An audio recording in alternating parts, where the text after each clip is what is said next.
ഫൈസ gold Mahal വടക്കൻ കേരളത്തിലെ തിരൂർക്കാട് എന്ന പട്ടണത്തിലെ ഒരു സ്വർണ്ണക്കട.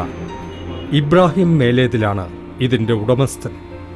നല്ല ചൂടുള്ള ഒരു ഉച്ചനേരത്ത് ഒരു കസ്റ്റമറുമായി ഇടപെടുകയാണ് അദ്ദേഹം. 8 വർഷമായി ഇബ്രാഹിം ഈ കട തുടങ്ങിയിട്ട്. അതിനു മുൻപ് അദ്ദേഹം ഗൾഫിലായിരുന്നു. കഴിഞ്ഞ 18 വർഷത്തിനിടയിൽ ഇബ്രാഹിം അവിടെ പലതരത്തിലുള്ള ബിസിനസ്സുകൾ ചെയ്തു. എന്നാൽ തൻ്റെ രോഗം മൂലം 2004 അദ്ദേഹം നാട്ടിലേക്ക് തിരിച്ചു പോരുകയായിരുന്നു. കഴിഞ്ഞ 16 വർഷമായി ഒരു പ്രമേഹ രോഗിയാണ് ഇബ്രാഹിം.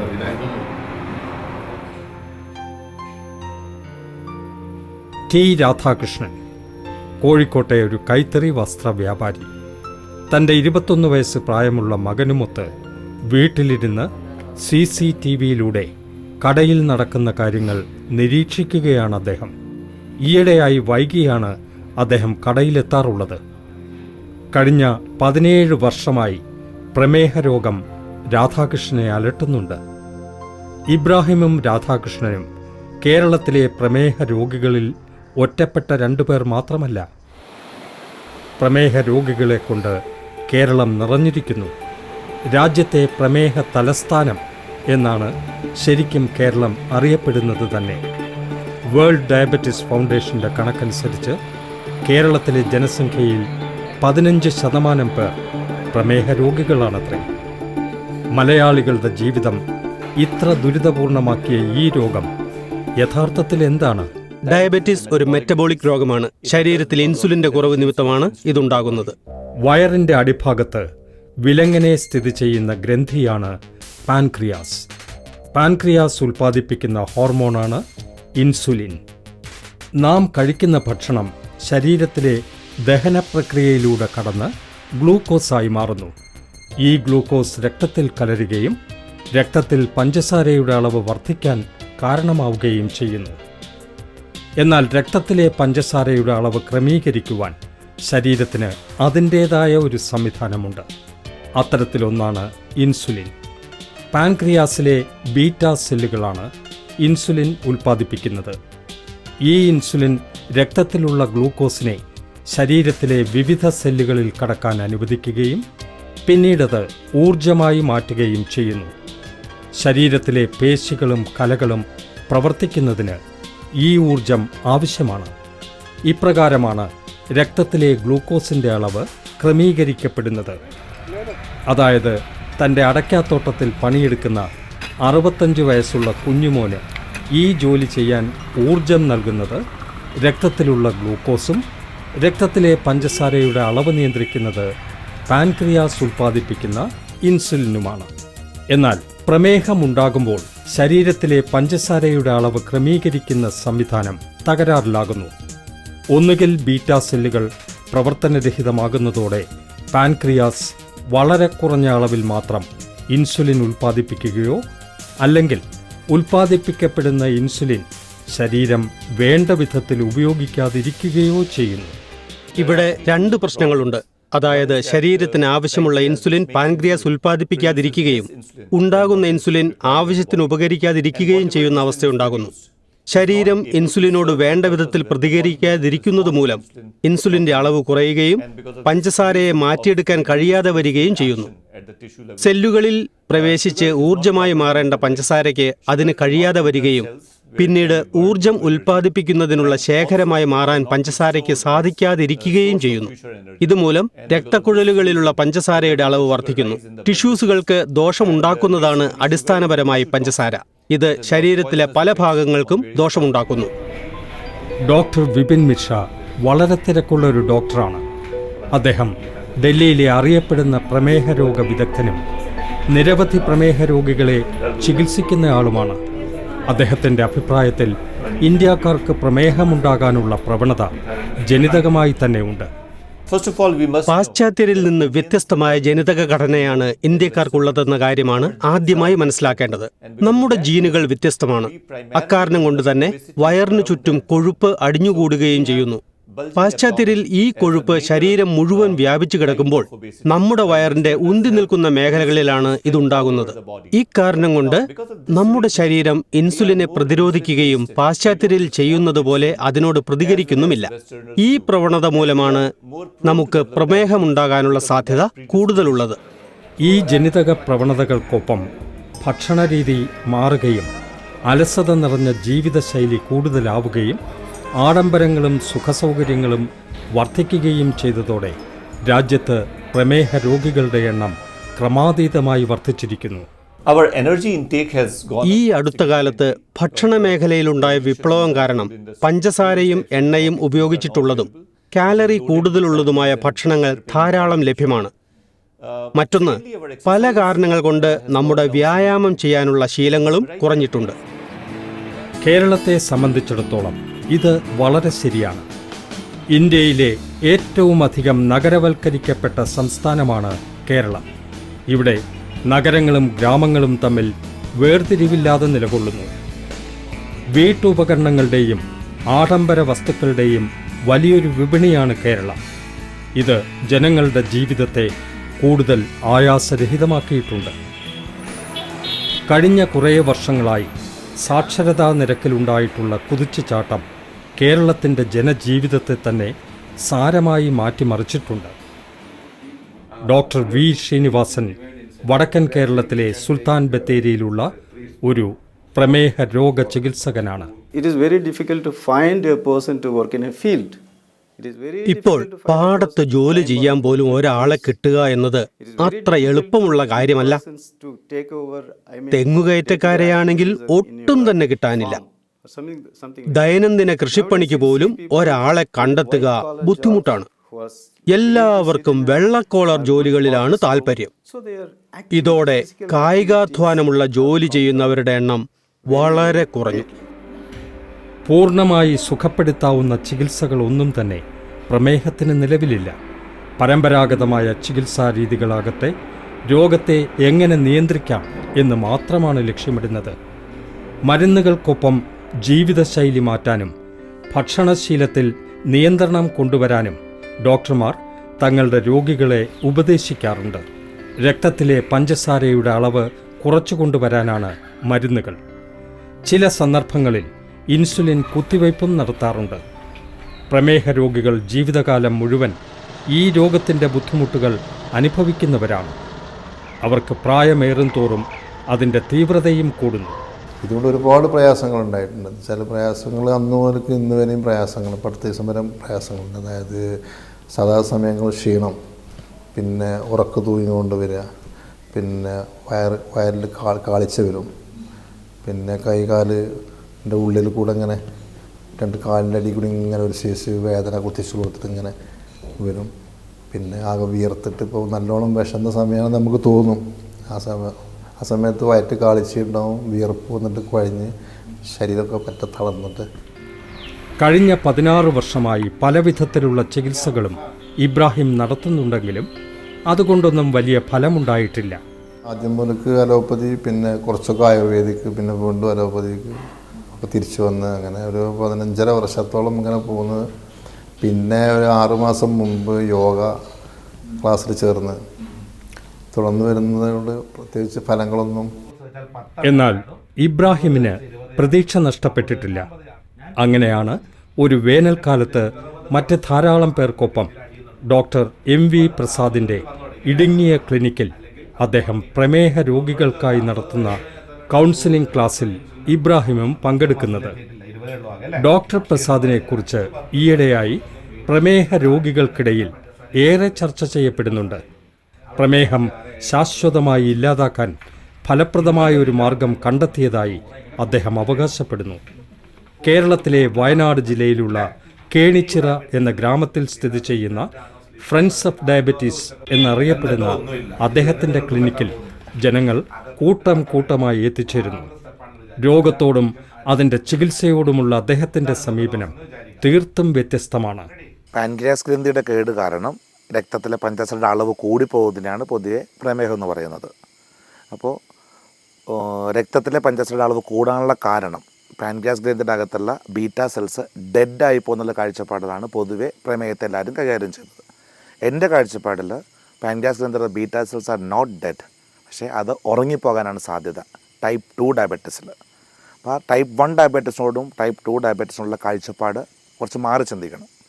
ടൈപ്പ് 1 ഡയബറ്റീസിൽ ബീറ്റാ സെൽസ് ആർ ഡെഡ്, പക്ഷേ ടൈപ്പ് 2 ഡയബറ്റീസിൽ നമ്മൾ മടിയന്മാരാകുമ്പോൾ നമ്മുടെ അധ്വാനങ്ങളില്ലാത്തൊരു ജീവിത ശൈലിയിലേക്ക് വന്നപ്പോൾ നമുക്ക് വ്യായാമങ്ങളില്ലാതായപ്പോൾ നമ്മൾ മടിയന്മാരായപ്പോൾ പതുക്കെ നമ്മുടെ ബീറ്റാ സെൽസ് പാൻക്രിയാസ് മടിയനാകാനും പാൻക്രിയാസിൻ്റെ അകത്തുള്ള ബീറ്റാ സെൽസ് മടിയന്മാരാകാനും പതുക്കെ അത് ഉറങ്ങിപ്പോകാനും പഴകും തോറും അതൊരു ഡോർമൻസിലേക്ക് പോകാനും കുറച്ച് കഴിയുമ്പോൾ നശിച്ചു പോകാനാണ് സാധ്യത.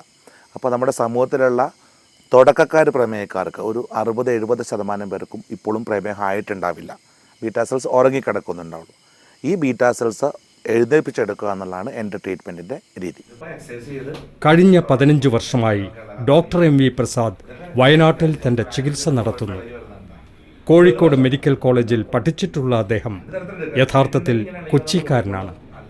പൂതാടി പഞ്ചായത്തിലുള്ള പ്രാഥമികാരോഗ്യ കേന്ദ്രത്തിൽ ജൂനിയർ ഡോക്ടറായാണ് അദ്ദേഹം തൻ്റെ സേവനം ആരംഭിച്ചത്. പ്രമേഹ രോഗികളോട് മധുരം കഴിക്കാൻ നിർദ്ദേശിക്കുന്ന ഡോക്ടർ എന്ന നിലയിലാണ് അദ്ദേഹം ഇന്ന് കേരളത്തിൽ അറിയപ്പെടുന്നത്. നമ്മുടെ പാൻക്രിയാസ് ഗ്രന്ഥിയുടെ അകത്ത് ഇൻസുലിൻ ഉണ്ടെങ്കിൽ ഈ ഇൻസുലിൻ്റെ രക്തത്തിലേക്ക് ചാടിക്കാൻ കഴിവുള്ള ഒരേ ഒരു സാധനം ഈ നേച്ചറിലുള്ളൂ, ദാറ്റ് ഇസ് ഗ്ലൂക്കോസ്. ഈ ഗ്ലൂക്കോസ് വായിലൂടെ ചെന്നാൽ മാത്രമേ പാൻക്രിയാസിനകത്തുള്ള ഇൻസുലിൻ ബ്ലഡിലേക്ക് ചാടേണ്ട ആവശ്യമുള്ളൂ. ഈ ഗ്ലൂക്കോസ് ഉപയോഗിച്ച് ഒരു പ്രത്യേക താളത്തിൽ ഗ്ലൂക്കോസിൻ്റെ അളവ് കൂട്ടി കൊടുക്കുക. ഇത് കൂട്ടി കൊടുക്കുന്നതിനനുസരിച്ച് അകത്തുള്ള ബീറ്റാ സെൽസ് 10%, 15%, 20% കണ്ട് പതുക്കെ ആക്റ്റീവ് ആയിക്കൊണ്ടിരിക്കുന്നു. അപ്പോൾ ഉറങ്ങിക്കിടക്കുന്ന ബീറ്റാ സെൽസ് അതിന് പണിയൊന്നും ഇല്ലാത്തതുകൊണ്ടാണ് ഉറങ്ങിക്കിടക്കുന്നത്. അതിന് ജോലി കിട്ടണമെങ്കിൽ വായിലൂടെ ഗ്ലൂക്കോസ് പ്രത്യേക തരത്തിൽ കൂട്ടി കൊടുക്കുമ്പോൾ beta cells they will be getting their job. ഇത്തരമൊരു കാര്യത്തെക്കുറിച്ച് ഞാൻ ഇതുവരെ കേട്ടിട്ട് പോലുമില്ല. പ്രമേഹ രോഗികൾക്കുള്ള ഭക്ഷണത്തിൽ ഏറ്റവും അപകടകരമായ വസ്തുവായാണ് മധുരത്തെ കണക്കാക്കുന്നത്. അതാണ് അതിലെ പ്രധാന കാര്യം. പ്രമേഹ രോഗികളുടെ ഭക്ഷണശീലത്തിലെ ഏറ്റവും പ്രധാന കാര്യമെന്തെന്ന് ആരെങ്കിലും ചോദിക്കുകയാണെങ്കിൽ ഞങ്ങൾ പറയുക മധുരം കഴിക്കരുതെന്നാണ്. അത് രക്തത്തിലെ പഞ്ചസാരയുടെ അളവ് കുത്തനെ കൂട്ടും. കഴിക്കുന്ന ഭക്ഷണത്തിനനുസരിച്ച് വ്യായാമം ചെയ്യുന്ന ഒരാൾക്ക് എന്തുകൊണ്ട് എല്ലാ ഭക്ഷണങ്ങളും കഴിച്ചുകൂടാ? ഇനി അഥവാ എക്സ്ട്രാ മധുരം കുറച്ച് കഴിക്കുകയാണെങ്കിൽ എക്സ്ട്രാ വ്യായാമം ചെയ്താൽ പോരെ. ഈ ഒരു ചിന്താഗതിയിലാണ് ജനങ്ങളെ പഠിപ്പിക്കുകയും ഭക്ഷണവും ആവശ്യത്തിന് മധുരവും കഴിക്കുന്ന ഭക്ഷണത്തിലൂടെ എത്ര കാലറീസ്, എത്ര ഗ്ലൂക്കോസ് അകത്ത് വന്നോ അത്രയും ഗ്ലൂക്കോസ് കത്തിച്ച് കളയാനുള്ള വ്യായാമം ചെയ്യിച്ച് അവരെ പഠിപ്പിച്ചെടുക്കുക. എന്തിന് വ്യായാമം ചെയ്യണം, എങ്ങനെ വ്യായാമം ചെയ്യണം, എത്ര വ്യായാമം ചെയ്യണം എന്ന് പഠിപ്പിച്ചു കൊടുത്ത് അവരെ പഠിപ്പിക്കാതെ ഒരിക്കലും റിസൾട്ട് കിട്ടില്ല. സാധാരണ ഭക്ഷണത്തിൽ യാതൊരു നിയന്ത്രണവും ഏർപ്പെടുത്താതിരിക്കുകയും മിതമായ രീതിയിൽ മധുരം കഴിക്കുകയും കാലറി അധികരിക്കുകയാണെങ്കിൽ അതില്ലാതാക്കാൻ അധികം വ്യായാമം ചെയ്യലുമാണ് ഡോക്ടർ പ്രസാദിൻ്റെ ചികിത്സാ രീതിയുടെ പ്രത്യേകതയെന്ന് പറയാം. ഡോക്ടർ പ്രസാദ് ഫിറ്റ്നസ്സിൽ അധിക താല്പര്യമുള്ളയാളും തൻ്റെ ജിംനേഷ്യത്തിലും കായിക വിനോദങ്ങൾക്കുമായി ഇഷ്ടംപോലെ സമയം ചെലവഴിക്കുന്നയാളുമാണ്. കായികപരമായ തൻ്റെ ഫിറ്റ്നസ് വൈദഗ്ധ്യത്തെ മുൻനിർത്തി തൻ്റെ രോഗികൾക്കായി അദ്ദേഹം ഒരു വ്യായാമക്രമം രൂപപ്പെടുത്തിയിട്ടുണ്ട്. അതിന് ഞാനൊരു 10 വ്യായാമങ്ങൾ ഷെഡ്യൂൾ ചെയ്തിട്ട് അത് പ്രത്യേക എണ്ണി ഇങ്ങനെ 10, 15, 20, 25, 30 കൂട്ടി ഒരു പ്രത്യേക അളവിലെത്തുമ്പോൾ അന്നൊന്ന് കഴിക്കുന്ന ഭക്ഷണം ബേൺ ഔട്ട് ആകാനുള്ളതാവും. ഇനി എക്സ്ട്രാ വ്യായാമം ചെയ്യാൻ നമ്മൾ എക്സ്ട്രാ മധുരങ്ങൾ ഉപയോഗിക്കുമ്പോൾ, അതായത് 5% നമ്മൾ ചെറിയ അളവിൽ മധുരം തുടങ്ങുന്നു. ഇനി മധുരം പതുക്കെ കൂട്ടുന്നു. 5%, 10, 15, 20, 30, 40 അങ്ങനെ പതുക്കെ മധുരത്തിൻ്റെ അളവ് കൂട്ടുന്നു. അപ്പോൾ മധുരം നമ്മൾ കൂട്ടി എക്സ്ട്രാ ഷുഗർ നമ്മൾ വായിലൂടെ കഴിക്കുമ്പോൾ ആ ഷുഗർ നമ്മൾ ബ്ലഡിലേക്ക് ഷുഗറായിട്ട് വരുമ്പോൾ ബ്ലഡ് ഷുഗർ കൂടാം. ഈ ഷുഗർ ബേൺ ഔട്ട് ചെയ്യാൻ വേണ്ടിയിട്ട് വ്യായാമവും നമ്മൾ എക്സ്ട്രാ ചെയ്യണം. ഇപ്പോൾ 50 വ്യായാമം ഒരു ദിവസം ചെയ്യുന്നുണ്ടെങ്കിൽ നെക്സ്റ്റ് നമ്മളത് 55, 60, 65, 70, 75 കൂട്ടി ചെയ്തിട്ട് അതിൻ്റെ മറ പിടിച്ചുകൊണ്ട് മധുരം പതുക്കെ കൂട്ടി കഴിക്കുമ്പോൾ നമ്മുടെ പാൻക്രിയാസിൻ്റെ അകത്ത് ഉറങ്ങിക്കിടക്കുന്ന ബീറ്റാ സെൽസ് 5, 10, 20, 25 പതുക്കെ എഴുന്നേറ്റ് വരുന്നതിനനുസരിച്ച്, അത് തുടക്കക്കാർക്ക് പ്രമേഹക്കാർക്ക് ജസ്റ്റ് സ്ലീപ്പിംഗ് ബീറ്റാ സെൽസ് ഉണ്ടാവില്ല. അവർ 1, 2, 3, 4 ദിവസം കൊണ്ട് തന്നെ ചിലപ്പോൾ നോർമലിലേക്ക് വരാം. 1-2 കൊല്ലം പഴകുമ്പോൾ അകത്ത് സ്ലീപ്പിംഗ് സെൽസ് ഉണ്ടാവും. കുറച്ചുകൂടെ നല്ല ഉറക്കക്കാർ പുതച്ചുമൂടി കിടക്കുന്ന ആളുകളും കുറച്ചുണ്ടാവും. അവർക്ക് 2-3 ആഴ്ച പിടിക്കും. കുറേ കൂടെ പഴകുമ്പോൾ കുറേ കൂടെ മുരടിച്ചു പോയ ബീറ്റാ സെൽസ്, ഡോർമൻ സെൽസ് ഉണ്ടാകും. അവർക്ക് 2-3 മാസം വേണ്ടി വരും ക്യൂറിലേക്ക് എത്താൻ. നമ്മുടെ സമൂഹത്തിലെ 70%, അതിപ്പോൾ 40 വയസ്സിന് മുമ്പ് പ്രമേയം തുടങ്ങുന്ന ചെറുപ്പക്കാർക്ക്, ഇതെല്ലാം ജീവിതശൈലി മോശമാണ്. ഇവർക്ക് 100% പ്രമേഹം മാറ്റാൻ പറ്റുമെന്നാണ് എനിക്ക് തോന്നുന്നത്. മധ്യ കേരളത്തിലെ പിറവത്ത് നിന്നാണ് ലിസി യോഹന്നാൻ വരുന്നത്. അവർക്കിപ്പോൾ 49 വയസ്സുണ്ട്. തൻ്റെ മകളെ ഗർഭം ധരിച്ചിരിക്കുമ്പോഴാണ് ലിസിയെ പ്രമേഹം ബാധിച്ചത്. 2 ആഴ്ച മുമ്പ് അവർ ഡോക്ടർ പ്രസാദിൻ്റെ കൗൺസിലിംഗ് ക്ലാസ്സിൽ പങ്കെടുത്തു. ലിസി പെട്ടെന്ന് തന്നെ അതനുസരിച്ച് ചികിത്സയും ആരംഭിച്ചു. രാവിലെ ജിലേബി കഴിച്ച് വളരെ കുറച്ച് ലഡു കഴിച്ച് എക്സസൈസ് സ്റ്റാർട്ട് ചെയ്തു.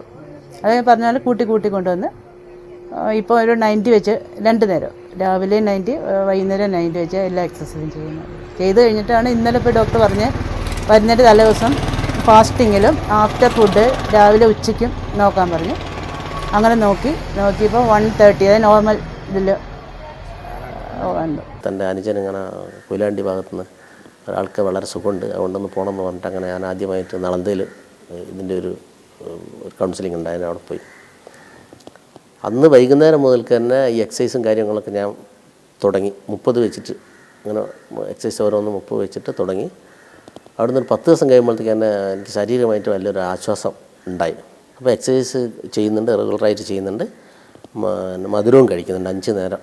പിന്നെ ഏറ്റവും വലിയൊരു ആശ്വാസം എന്താണെന്ന് വെച്ചാൽ ഡോക്ടറെ ചികിത്സ തുടങ്ങിയപ്പോൾ വീട്ടിൽ 2 തരം ഭക്ഷണം ഉണ്ടാക്കേണ്ട ആവശ്യമില്ല. അതാണ് ഏറ്റവും വലിയൊരു സന്തോഷം. എല്ലാവർക്കും ഒരേ ഭക്ഷണം എന്ന് പറയുമ്പോൾ തന്നെ ഒരു മാനസികമായിട്ട് തന്നെ ഒരു പകുതി ആശ്വാസം അപ്പം തന്നെ വരുന്നുണ്ട്. AT എന്നറിയപ്പെടുന്ന AT അബ്ദുള്ളക്കോയ അറിയപ്പെടുന്ന രാഷ്ട്രീയ പ്രവർത്തകനാണ്. കോഴിക്കോട് കോർപ്പറേഷനിൽ ഡെപ്യൂട്ടി മേയർ സ്ഥാനവും വഹിച്ചിട്ടുണ്ട് അദ്ദേഹം. കഴിഞ്ഞ 32 വർഷമായി പ്രമേഹ രോഗിയാണ് AT. അദ്ദേഹം ഇൻസുലിൻ ഉപയോഗിക്കാറുണ്ടായിരുന്നു. എന്നാൽ ഇപ്പോൾ ഡോക്ടർ പ്രസാദിൻ്റെ ചികിത്സ ആരംഭിച്ചതിന് ശേഷം രോഗശമനമുണ്ടായതോടെ ഏത് ഭക്ഷണവും കഴിക്കുന്നതിൽ കിട്ടിയ സ്വാതന്ത്ര്യത്തിൽ അദ്ദേഹം അതീവ സന്തുഷ്ടനാണ്. 30 വർഷക്കാലമായിട്ട് കഴിക്കാനും കഴിയാതിരുന്ന മധുര പലഹാരങ്ങളും എനിക്ക് ഏറ്റവും ഇഷ്ടമാണ് ഈ അടപ്രഥമൻ പായസമൊക്കെ. അതുപോലെ ഞങ്ങളെ കൂടുതൽ ഒരു ചട്ടിപ്പത്തിരി, മുസ്ലിംസിൻ്റെ ഒരു അസാധ്യ ടേസ്റ്റാണ് അതിനൊക്കെ. അതൊക്കെ അത്യാവശ്യം കഴിക്കാനുള്ള ഒരു സാഹചര്യം ഇത് വന്നപ്പോൾ വളരെയേറെ സന്തോഷം തോന്നി. അത് കല്യാണത്തിനൊക്കെ പോയാൽ പായസം കൊണ്ടുപോയി വെക്കും, എൻ്റെ മനസ്സ് കരയും, എൻ്റെ കണ്ണ് കരയും, പായസം എന്നെ നോക്കി ചിരിക്കുകയും ചെയ്യും. ഡോക്ടർ പ്രസാദിൻ്റെ ചികിത്സ തേടുന്നവർക്ക് ഏത് വിധത്തിലുള്ള ഭക്ഷണവും കഴിക്കാമെന്നത് മാത്രമല്ല കാര്യം, അവരുടെ മെഡിക്കൽ ബില്ലും ക്രമേണ താഴ്ന്നു. വിവിധ രീതിയിലുള്ള ഗുളികകളും ഇൻസുലിനുമൊക്കെയായി 1 മാസത്തെ അവരുടെ മെഡിക്കൽ ബിൽ കുറഞ്ഞത് 1000 രൂപയായിരുന്നു. ഇന്നത് 0. അതുപോലെ തന്നെ മരുന്നുകളുടെ പാർശ്വഫലങ്ങളും. അലോപ്പതി മെഡിസിനാണല്ലോ, നമ്മുടെ ശരീരത്തിനും ബോഡിക്ക് അത്ര നല്ലതല്ലല്ലോ എന്തായാലും. അത് അലോപ്പതി ഡോക്ടർമാർ തന്നെ പറയുന്നുണ്ട്, കഴിയാവുന്നത്ര ഈ അലോപ്പതി മെഡിസിൻ കുറച്ച് കൊണ്ടുവരണമെന്ന്. അപ്പോൾ അത് ഒഴിവായി കിട്ടുക എന്നത് തന്നെ വലിയ ഒരു അനുഗ്രഹമായിട്ട് തോന്നുകയാണ്. ചികിത്സ തുടങ്ങി ഏകദേശം 1 മാസത്തോടു കൂടെ തന്നെ എനിക്ക് യാതൊരു മരുന്നും ഉപയോഗിക്കേണ്ടതില്ല എന്നുള്ള അവസ്ഥയിലാണ്. ഞാനിപ്പോഴും യാതൊരു മരുന്നും ഉപയോഗിക്കുന്നില്ല. ഇപ്പം കഴിഞ്ഞ ഫെബ്രുവരി എന്ന് പറയുമ്പോൾ ഒരു 13 മാസമൊക്കെ കഴിഞ്ഞില്ലേ, ഒരു മരുന്നും കഴിക്കുന്നില്ല. ശാരീരികമായിട്ട് വളരെയധികം എല്ലാത്തിനും ഒരു കോൺഫിഡൻ്റ് ഉണ്ട് എല്ലാത്തിനും. വയനാട് ജില്ലയുടെ തലസ്ഥാനമായ കൽപ്പറ്റയ്ക്കടുത്തുള്ള ചെറിയൊരു ഗ്രാമമാണ് കേണിച്ചിറ. വടക്കൻ കേരളത്തിലെ മനോഹരമായ ജില്ലയാണ് വയനാട്. സമുദ്രനിരപ്പിൽ നിന്നും 700 മുതൽ 2100 മീറ്റർ വരെ ഉയരത്തിലാണ് ഇത് സ്ഥിതി ചെയ്യുന്നത്. മനോഹരമായ ടൂറിസ്റ്റ് ആകർഷണ കേന്ദ്രം കൂടിയാണ് ഈ ജില്ല. മലകളും താഴ്വരകളും തേയില കാപ്പി തോട്ടങ്ങളും വനങ്ങളും നിറഞ്ഞ വഴിയിലൂടെ വയനാട്ടിലേക്കുള്ള യാത്ര വളരെ ആനന്ദകരമാണ്. കേണിച്ചിറയിലെ ലയൺസ് ക്ലബ് ഓഡിറ്റോറിയത്തിൽ വലിയൊരു ജനക്കൂട്ടം തന്നെയുണ്ട് ഡോക്ടർ പ്രസാദിൻ്റെയും അദ്ദേഹത്തിൻ്റെ ഫ്രണ്ട്സ് ഓഫ് ഡയബറ്റീസ് ടീമിൻ്റെയും കൗൺസിലിംഗ് ക്ലാസ് കേൾക്കാൻ. വളരെ ദൂരെ നിന്ന് പോലും എത്തിയവരാണ് അവർ. മിക്കവർക്കും ഓഡിറ്റോറിയത്തിൽ ഇരിക്കാനുള്ള സ്ഥലം പോലും കിട്ടിയിട്ടില്ല.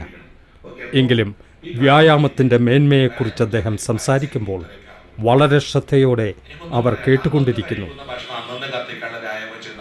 എല്ലാവർക്കും മനസ്സിലാകുന്ന വിധത്തിൽ പ്രാദേശിക ഭാഷയിലാണ് അദ്ദേഹം സംസാരിക്കുന്നത്. കേരളത്തിലെ വിവിധ പ്രദേശങ്ങളിൽ എല്ലാ ആഴ്ചയും ഇത്തരത്തിലുള്ള കൗൺസിലിംഗ് ക്ലാസുകൾ നടക്കുന്നുണ്ട്. കണ്ണൂർ ജില്ലയിലെ പയ്യന്നൂരും ഡോക്ടർ പറയുന്നത് കേൾക്കാനും അദ്ദേഹത്തിൻ്റെ ചികിത്സ തേടാനുമായി വലിയൊരാൾക്കൂട്ടം എത്തിയിട്ടുണ്ട്. അപ്പോൾ അവിടെ കൗൺസിലിങ്ങിനൊക്കെ പോയി കഴിഞ്ഞാൽ ആൾക്ക് ഇരിക്കാൻ സ്ഥലമില്ലാത്ത സ്ഥിതി, അത്രയും ആളുകളാണ്. കണ്ടമാനം ആളുകളുണ്ടാവും. അവർക്കെല്ലാം ഗുണവും കിട്ടുന്നുണ്ട്. ഗൾഫ് മേഖലയിലൊക്കെ ധാരാളം പേഷ്യൻസ് ഉണ്ട്. പല രാജ്യങ്ങളിൽ നിന്നും പേഷ്യൻസ് ഇവിടെ എത്തി തുടങ്ങിയിട്ടുണ്ട്. എല്ലാ സംസ്ഥാനങ്ങളിൽ നിന്നും ഏകദേശം വന്നിട്ടുണ്ടാവും. കേരളത്തിൻ്റെ എല്ലാ ജില്ലയിലും, എനിക്ക് പേഷ്യൻ്റാത്ത ജില്ല കേരളത്തിൽ ഇപ്പോൾ ഉണ്ടാവില്ല. ഓരോ ജില്ലകളിലും 100 ആയിരക്കണക്കിന് ആളുകൾ എത്തി തുടങ്ങി. അപ്പോൾ എല്ലാവർക്കും ആദ്യം കഴിയുന്നത്രയും മലയാളികളുടെ എൻ്റെ ലാംഗ്വേജ് കൊണ്ട് മലയാളികളെ ബോധവൽക്കരിച്ചെടുത്ത് കഴിയുന്നത്രയും പ്രഷർ, ഷുഗർ, കൊളസ്ട്രോൾ കുറച്ചെടുത്ത് പ്രമേഹത്തിൻ്റെ ക്യാപിറ്റൽ സിറ്റി എന്നുള്ള കേരളത്തിൻ്റെ പേര് കളഞ്ഞ് ശരിയായ ഭക്ഷണവും വ്യായാമവും വഴി ആരോഗ്യകരമായ ജീവിതശൈലി പിന്തുടരുന്നതിൻ്റെ ഗുണഫലങ്ങൾ മലയാളികളെ ബോധ്യപ്പെടുത്തുന്ന ദൗത്യത്തിലാണ് ഡോക്ടർ പ്രസാദ് ഇപ്പോൾ. തൻ്റെ സംസ്ഥാനത്തിന് ലഭിച്ചിട്ടുള്ള പ്രമേഹത്തിൻ്റെ തലസ്ഥാനമെന്ന ചീത്തപ്പേര് മാറ്റാനാണ് അദ്ദേഹത്തിൻ്റെ ശ്രമം. കൗൺസിലിംഗ് ക്ലാസുകൾ കേൾക്കാനെത്തുന്ന ജനക്കൂട്ടവും അദ്ദേഹത്തിൻ്റെ തനതായ ചികിത്സാ രീതിയോടുള്ള അവരുടെ അനുകൂല മനോഭാവവും കാണുമ്പോൾ തൻ്റെ ലക്ഷ്യത്തിലേക്ക് ഡോക്ടർ പ്രസാദ് വളരെ വേഗം എത്തുമെന്നാണ് പ്രതീക്ഷ.